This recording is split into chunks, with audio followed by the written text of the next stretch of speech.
উচ্চশিক্ষার মূল লক্ষ্য শুধু ডিগ্রি অর্জনের মধ্যে সীমাবদ্ধ নয়, বরং জ্ঞানভিত্তিক, মানবিক ও দায়িত্বশীল নাগরিক হিসেবে নিজেকে গড়ে তোলা, বলেছেন শিক্ষা উপদেষ্টা ডক্টর চৌধুরী রফিকুল আবরার। সোমবার চিটাগং ইন্ডিপেন্ডেন্ট ইউনিভার্সিটি সিআইইউ এর তৃতীয় সমাবর্তন অনুষ্ঠানে কথা বলেন তিনি। সমাবর্তনে মোট 168 জন শিক্ষার্থীকে স্নাতক ও স্নাতকোত্তর শিক্ষার্থীদের ডিগ্রি প্রদান করা হয়। চট্টগ্রাম থেকে আদিত্য সুমনের তোলা ছবিতে চট্টগ্রাম প্রতিনিধি মনিরুল ইসলাম পারভেজ জানিয়েছেন বিস্তারিত।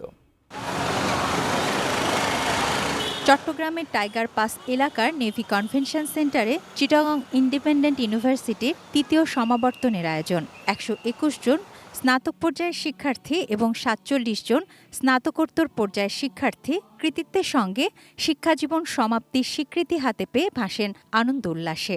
আমরাই ফার্স্ট ব্যাচ যারা খুবই ফার্স্ট কনভোকেশনটা পাচ্ছি। অন্যান্য ব্যাচের অনেক টাইম নিয়ে হয়েছে। সিআইইউ থেকে অনেক কিছু এক্সপিরিয়েন্স করে বের হয়েছি, দেন সাথে জব পাইছি। বিশ্ববিদ্যালয়ের চ্যান্সেলরের পক্ষে শিক্ষার্থীদের ডিগ্রি প্রদান করেন শিক্ষা উপদেষ্টা ডক্টর চৌধুরী রফিকুল আবরার। বর্তমান বিশ্ব বাস্তবতায় সফল হতে শিক্ষার্থীদের প্রযুক্তি, নৈতিকতা ও দেশপ্রেমের সমন্বয়ে দক্ষ মানব সম্পদে পরিণত হওয়ার আহ্বান জানান তিনি।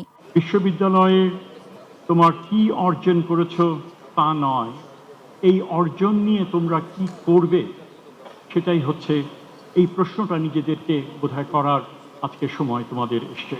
বিশেষ অতিথি ছিলেন বাংলাদেশ বিশ্ববিদ্যালয় মঞ্জুরি কমিশনের সদস্য অধ্যাপক ডক্টর মোহাম্মদ আনোয়ার হোসেন।